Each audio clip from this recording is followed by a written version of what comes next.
Hi, my name is George Pedros and I'm a licensed hypnotist and master NLP practitioner at helpmypain.com.au, where we help people with chronic health and pain issues, anxiety, depression, as well as dealing with habits, dependencies and motivation.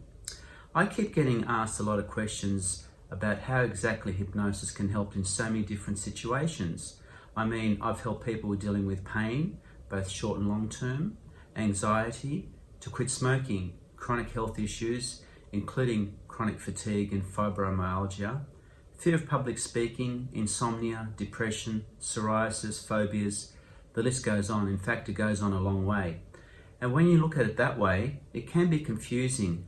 How does it work on so many varied situations?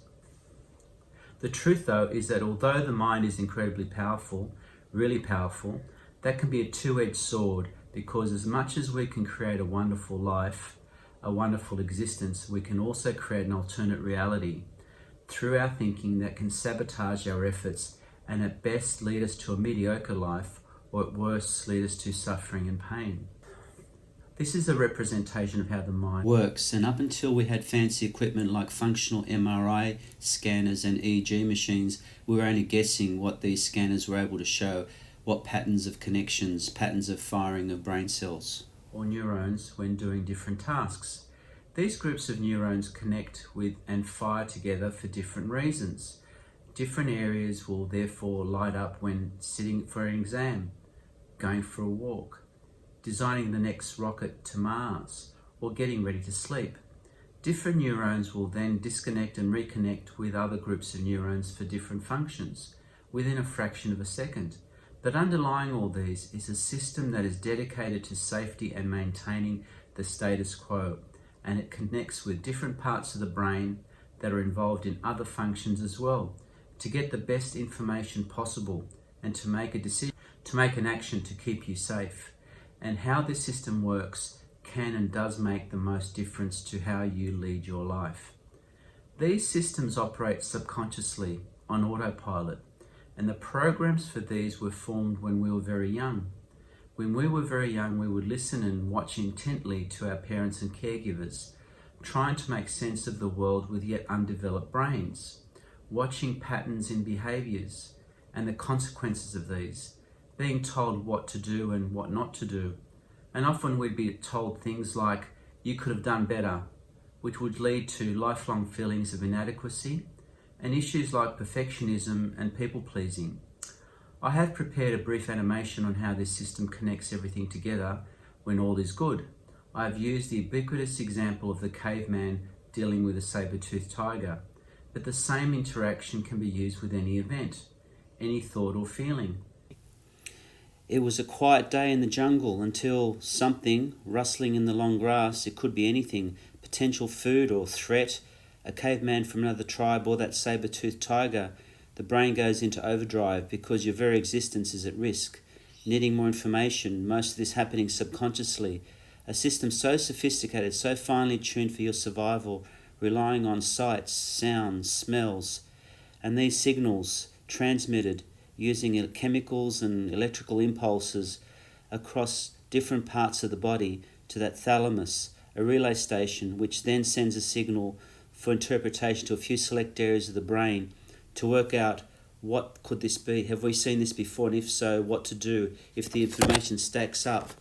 And another directive is issued, adrenaline is secreted and the race is on to outpace or outwit the threat.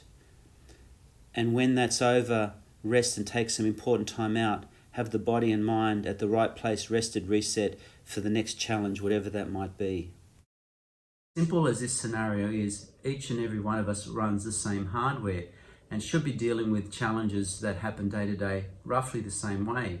But you see, in this modern world, we're being bombarded with information, stimuli all the time, phone calls, text messages, the boss asking you for a meeting, and certainly that shot of adrenaline can push you along, help you with alertness, but if you cannot put things in context, well, that's when exhaustion can set in.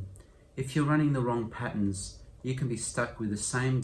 If you're running the wrong patterns, you can be stuck with the same groups of nerve cells firing over and over, never getting the result you really need. Signal gets bounced around from the thalamus to the prefrontal cortex to the amygdala, which is the fire alarm area of your brain. And if that keeps getting set off, adrenaline and cortisol keep getting secreted, and if for very long, adrenal fatigue can set in. Not only does this make you susceptible to chronic illness, such as headaches and migraines, chronic fatigue for psoriasis, but the major cause for anxiety and depression. This programming affects how we see the world, or for these people, seeing a reflection of themselves in the world. You see, what has always fascinated me is why two people see or experience the same circumstance but have different reactions. We've all been witness to this. It begs the question, what is reality? The event or the interpretation of the event? People often know the reason they're upset, but very rarely know the cause. It's the same for getting out of a situation or dealing with dependencies such as alcohol or smoking or wanting to lose weight. A lot of people and a lot of programs try and focus on the willpower side of the equation. That's the 5% that's driving our brains. And sure, with enough grit and determination, some people do succeed, but for a while. See, unless what's running the show, the 95% of the mind, the subconscious, is on the same level, congruent, then it is really very hard. I often tell my clients it's like driving with your feet on the accelerator and the brake at the same time. You won't go very far, and although the engine is very powerful, it can at times overpower the brakes, but there will come a time when your right foot will fatigue.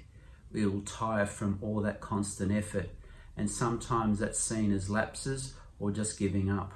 Wouldn't it be better if we can rewire those thought patterns, make it easier? Well, the truth is, and the reason why I'm here, is that it is easier than you could imagine. The science of neuroplasticity shows that the way that those old patterns of thinking can be changed. Neuroscientists tell us that any time between 1 and 30 times a second, your brain cells or neurons connect together with other brain cells, forming tree-like connections. And it is these that connect all the information, all the memories, beliefs, values, and logic and emotion. These can be imagined exactly like electrical circuits, except they're much, much more complicated and ever changing. The same neuron that fired for one pathway, for whatever reason, can connect instantly in a totally different formation of neural pathways to form a different neural network and a different outcome. However, when the neurons connect and fire together repeatedly, the pathway between these becomes habitual.